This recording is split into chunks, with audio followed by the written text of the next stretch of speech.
Hello friends, तो आज हम करने जा रहे हैं बीएड 1 ईयर का जो आपका इंग्लिश पेडागोजी है उसका सिलेबस या टीचिंग ऑफ इंग्लिश का जो सिलेबस हमारे पास 1 ईयर बीएड में रहता है, जो कि मैक्सिमम कॉम्पिटिटिव एग्ज़ाम चाहे सीटेट हो, एचपी टेट हो या कोई और आप जो टीचिंग रिलेटेड एग्ज़ाम दे रहे हैं सीबीएसई स्कूल्स के लिए, उसमें आता है।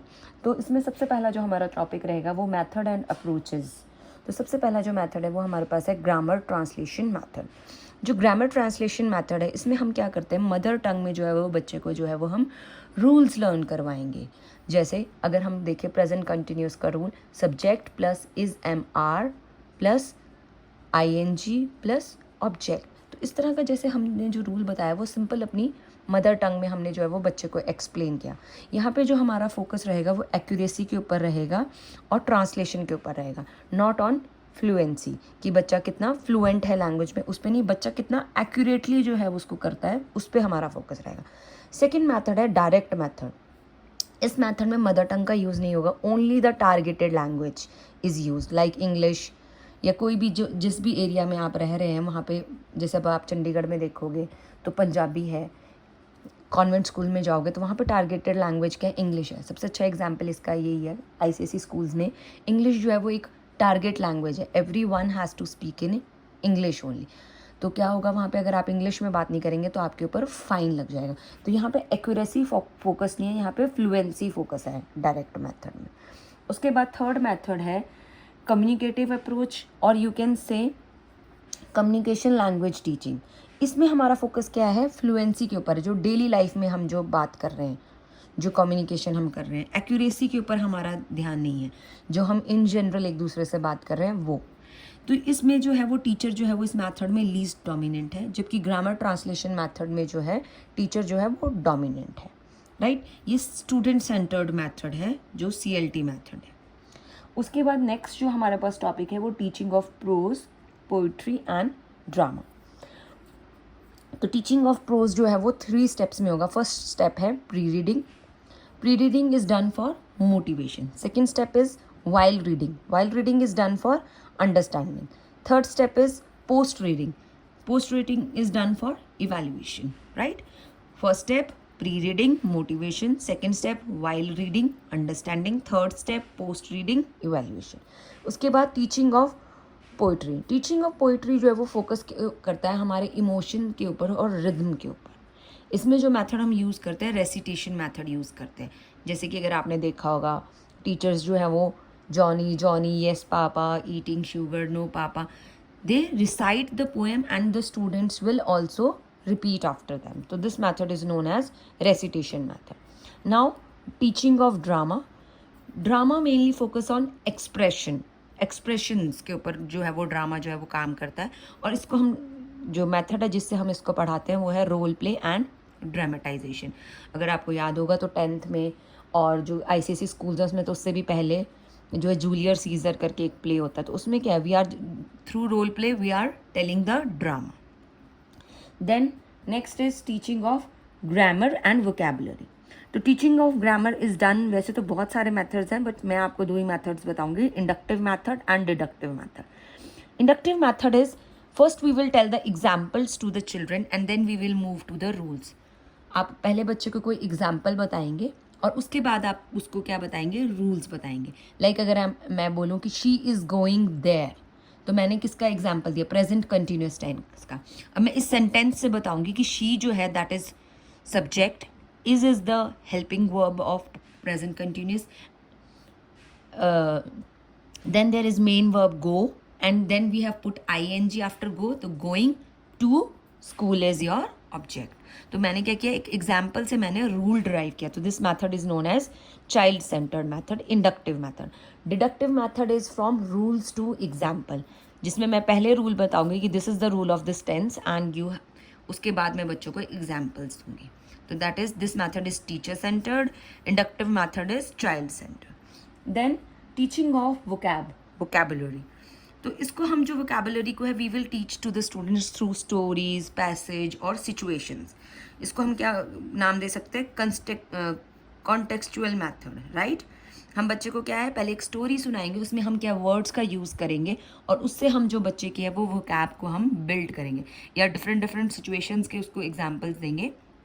तो दिस मेथड इज़ क्या, हमने एक कंटेक्स्ट से लिंक किया, तो this method is known as contextual method.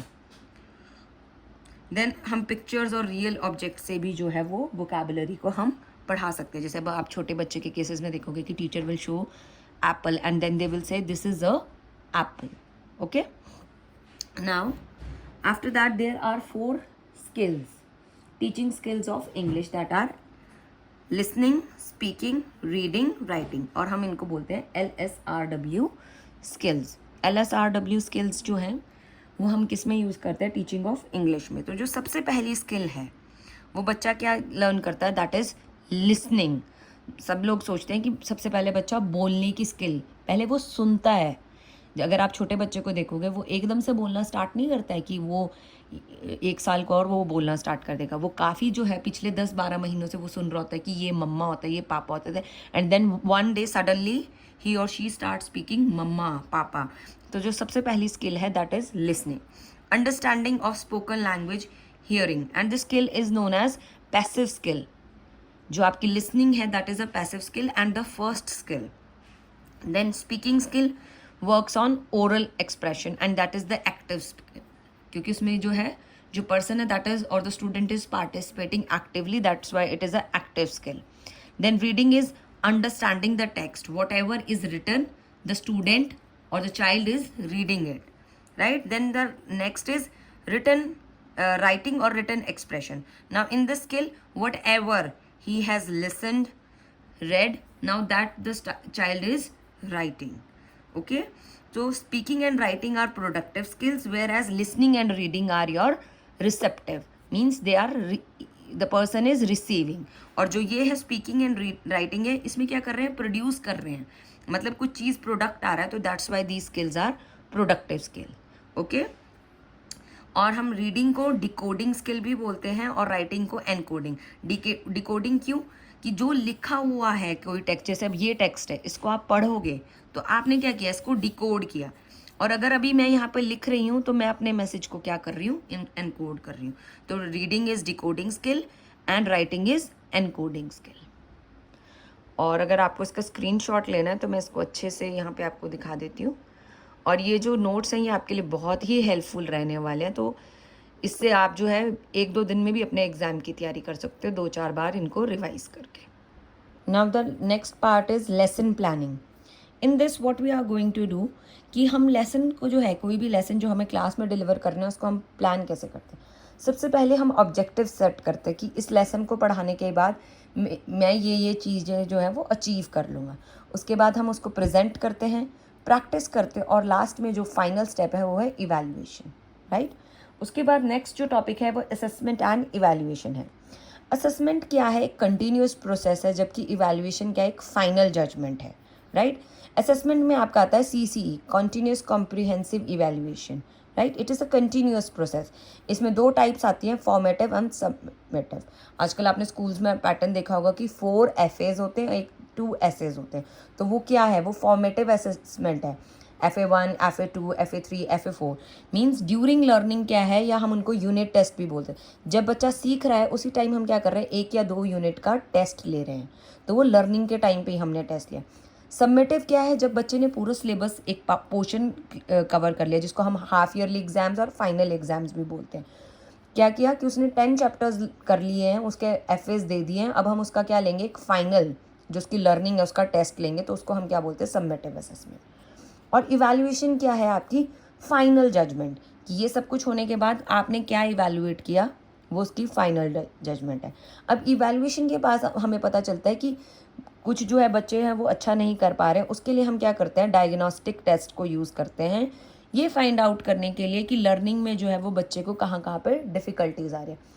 Diagnosis का आपने देखा होगा, डॉक्टर भी डायग्नोस करता है, जब पेशेंट जाता है तो उससे पूछता है कि हाँ जी आपको कहाँ दर्द है, क्या प्रॉब्लम है, तो that is diagnosis. Same diagnosis is done in the case of teaching. तो teacher will use diagnostic test to find out the areas of difficulty. Last है use of ICT in English teaching. Means ICT means technology का जो use है वो teaching में क्या क्या है। जैसे कि आजकल आप देख रहे हो हम स्मार्ट क्लासेस यूज़ करते हैं, ऑडियो वीडियो टूल्स यूज़ करते हैं, अब तो एआई का बहुत यूज़ होने लग गया है टीचिंग में। तो ICT deals with only use of technology in teaching, और जो टेक्नोलॉजी का यूज़ है वो टीचिंग को क्या कर रहा है, टीचर के पार्ट के लिए भी ईजी कर रहा है और स्टूडेंट के पार्ट में भी ईजी कर रहा है। It is making teaching more attractive and fun way. अब क्या हो रहा है, जैसे मुझे हार्ट का डायग्राम दिखाना है, लेकिन मैं क्या है वो डायग्राम ड्रॉ करती हूँ बोर्ड पे, तो वो 2D फॉर्मेट में मैं दिखा पा रही हूँ। लेकिन with the help of your digital tools और smart boards, now I can show the 3D picture to the children, right. So this is all your 1 year B Ed course syllabus of English. आप इन notes को जो है वो revise कर लीजिए एक बार एग्ज़ाम्स में जाने से पहले, और अगर आपको इसकी PDF चाहिए या फ़ोटोज़ चाहिए तो आप मुझे कमेंट करके बताइए। Thank you, good luck for your exam.